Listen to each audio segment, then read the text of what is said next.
Hi everyone. I wanted to read this. I hope I can read it well. I wanted to read this thing that I had found on the internet. It's actually a letter. Um, anyway, it's a letter.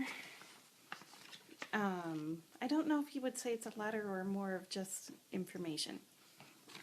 Anyway, it's called What We Wish You Knew About Pregnancy Loss. I found this on the Baby Center community. It's in one of the forums about miscarriages and stillbirths and forgetting the other one. I could look, but then then I would have to start this over. So, I'll begin. Hopefully I do this all right. What we wish you knew about pregnancy loss. A letter from women to their friends and family by Elizabeth Sauter Schwarzer. I hope I'm saying that right.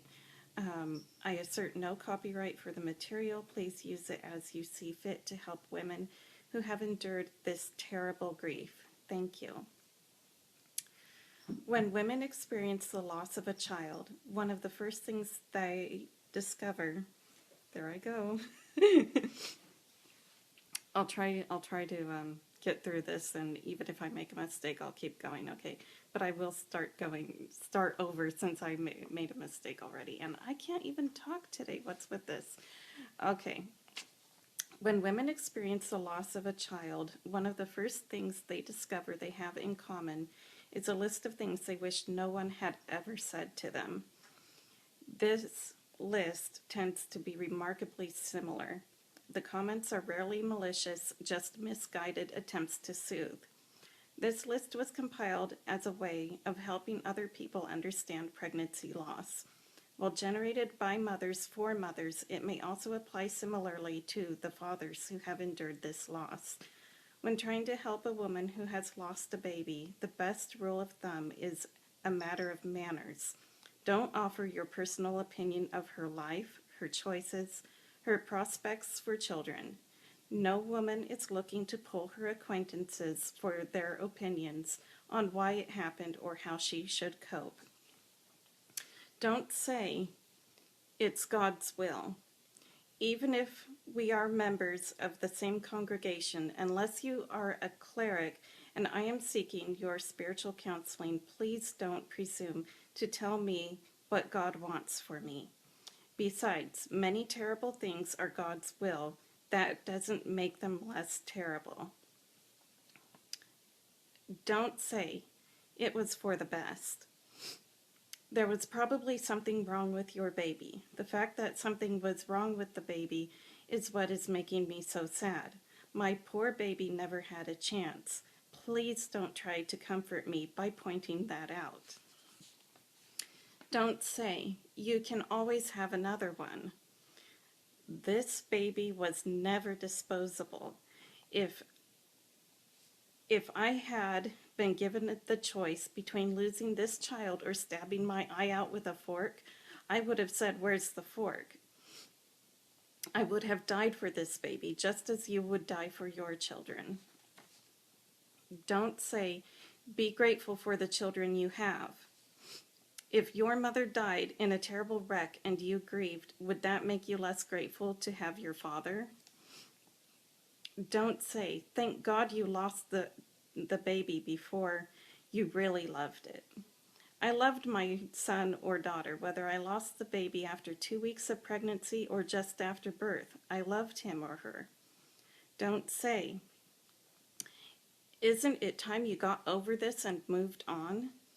It's not something I enjoy, being grief-stricken. I wish it had never happened, but it did, and it's part of me forever. The grief will ease on its own timeline, not mine or yours. Don't say, now you have an angel watching over you. I didn't want her to be my angel. I wanted her to bury me in my old age. Whoever wrote this must have had a girl. So I'm sure you can change that to him. Don't say, I understand how you feel. Unless you've lost a child, you really don't understand how I feel. And even if you have lost a child, everyone experiences grief differently. Don't tell me horror stories of your neighbor or cousin or mother who had it worse. The last thing I need is to hear right now is that it is possible to have this happen 6 times, or that I could carry until 2 days before my due date and labor 20 hours for a dead baby. These stories frighten and horrify me. I lost my place. These stories frighten and horrify me and leave me up at night weeping in despair. Even if they have a happy ending, do not share these stories with me. I totally agree with that one. Don't pretend it didn't happen, and don't change the subject when I bring it up. If I say before the baby died or when I was pregnant, don't get scared. If I'm talking about it, it means I want to. Let me. Pretending it didn't happen will only make me feel utterly alone. Don't say it's not your fault. It may not have been my fault, but it was my responsibility and I failed. The fact that I never stood a chance of succeeding only makes me feel worse. This tiny little being depended on me to bring him safely into the world, and I couldn't do it. I was supposed to care for him for a lifetime, but I couldn't even give him a childhood. I am so angry at my body you just can't imagine. Don't say, well, you weren't too sure about this baby anyway. I already feel so guilty about ever having complained about morning sickness or a child I wasn't prepared for, or another mouth to feed that we couldn't afford. I already fear that this baby died because I didn't take the vitamins or drank too much coffee or had alcohol in the first few weeks when I didn't know I was pregnant. I hate myself for any minute that I had reservations about this baby. Being unsure of my pregnancy is not the same as wanting my child to die. I never would have chosen for this to happen. Do not say, I am so sorry. That's enough. You don't need to be eloquent. Oh, I'm reading the ones. I got through with the don't say, and I'm at the do say, and now I'm reading it wrong. Do say, I am so sorry. That's enough. You don't need to be eloquent. Say it and mean it, and it will matter. So do that. These are the do's.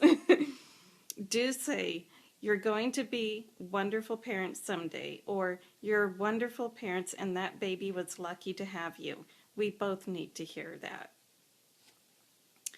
Do say, I have lighted a candle for your baby, or I have said a prayer for your baby. Do send flowers or a kind note, unless you're me. Some of my flowers that people sent me that were supposed to get planted and continue living, they died. Not because I didn't want them to live, I'm horrible at taking care of them, and in my grief, taking care of a new plant was the last thing that I wanted to do. Plus, I'm horrible at plants. Anyway, I planted one, I hope it's alive, but I have a feeling it's not. So anyway, do send flowers or a kind note. Everyone I receive makes me feel as though my baby was loved. Don't resent it if I don't respond. Don't call, oh, here's a don't after all those do's. Don't call more than once, and don't be angry if the machine is on and I don't return your call. If we're close friends and I'm not responding to your attempts to help me, please don't resent that either. Help me by not sending anything from me for a while. Help me by not needing anything from me for a while. I'll get through this. If you're my boss or my coworker, do recognize that I have suffered a death in my family, not a medical condition. Do recognize that in addition to the physical after effects I may experience, I'm going to be grieving for quite some time.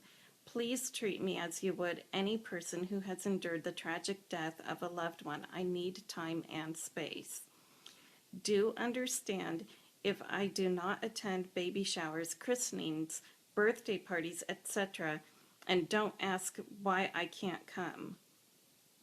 Please don't bring your baby or toddler into the workplace.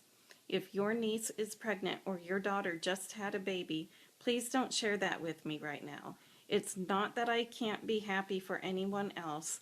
It's that every smiling, cooing baby, every glowing new mother makes me ache so deep in my heart I can barely stand it. I may look okay to you, but there's a good chance that I'm still crying every day. It may be weeks before I can go a whole hour without thinking about it, and you'll know when I'm ready. I'll be the one to say, "Did your daughter have her baby?"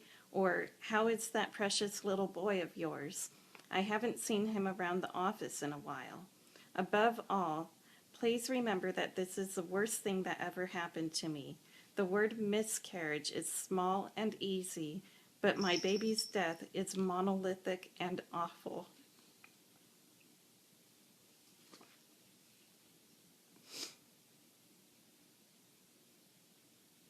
It's going to take me a while to figure out how to live with it. Bear with me. I didn't think that I'd do that at the end.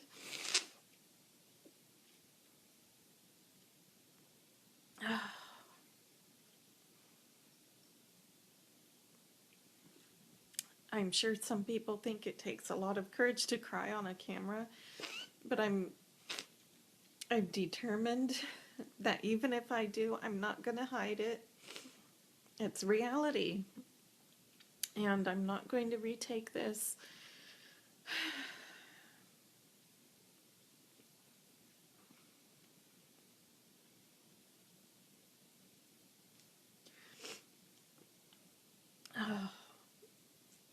Monolithic is a perfect word for it.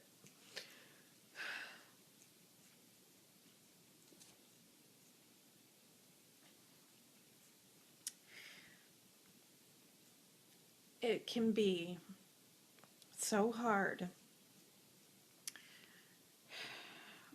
I got all teared up today at work, actually, because of how difficult it is. Some of the things that I see working in a medical center about women and their pregnancies. And I saw one today that it was just really upsetting to me, the circumstances surrounding it. And I don't think anybody else noticed. People weren't around enough, I don't think. But it was hard.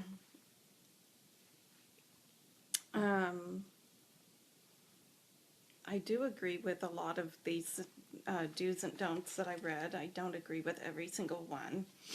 And I'm sure that that will be the same for everybody. And there might be some people that agree with all of them. As far as the things about work, the do's and don'ts for a work perspective, I have a coworker who, on 2 different occasions, and one of them was just this week. She has a grandson, and he's 7 months, which is older than what my baby would have been, even if she had been born alive when I had her.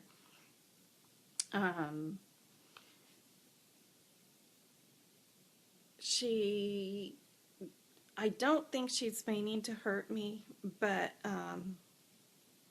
she just starts talking to me about her grandson, and oh, let me show you a picture of him and how big he's getting. And it's really, really hard for me when she does that. It's like she doesn't even have any consideration for the fact that I was pregnant and I lost my baby and my baby's gone and I'm not getting to see her grow up and get big like she's getting to see her grandson.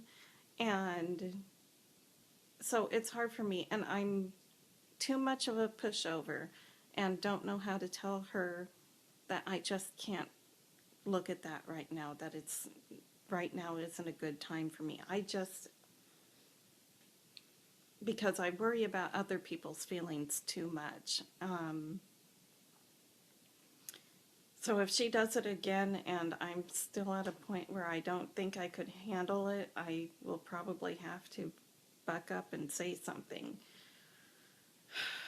I actually had to say something to somebody that I am close to, not at work, but a relative, because they were talking to me about another relative who had had a baby. She had been due around the same time that I was, but she had had her baby before I had mine, due to complications. I don't remember what the complications were. Anyway, she told me about it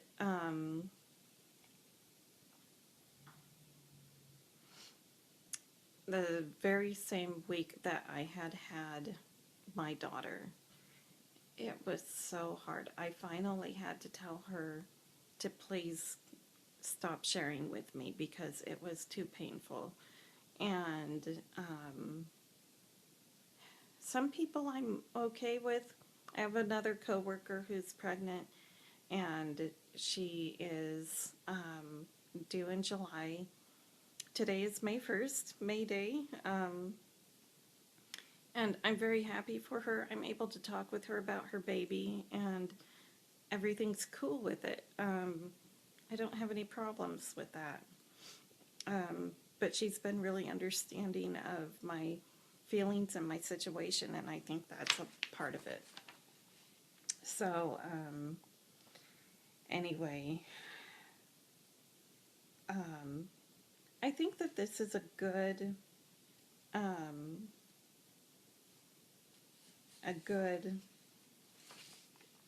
guide to people who've had a loss. And sorry about all my mess ups.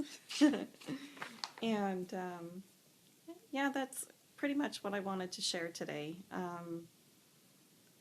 I've been wanting to do this one for a while, so I actually had plans to do this one, and you'd think that I would have been better prepared for it, but I wasn't. But I've wanted to do this one since before I did my very first vlog. So I hope that this was helpful, and if you want to find it, I know it's on Baby Center, and I can't remember the name of the form, but it has to do with, I think it's miscarriage, stillbirth, and infant loss. So it's in there, and I actually bookmarked it because I wanted to be able to go back to it. So and it's actually one of the posts, one of the topics, and again, it's called "What We Wish Everyone Knew About Pregnancy Loss." So there we go, and I hope you all are having a good day or night, whichever you happen to be in when you watch this. Morning, afternoon, evening, night.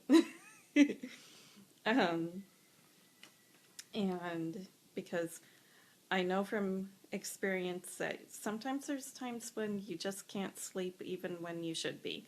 So, yeah. All right. Well, have a good day. I know I already said that.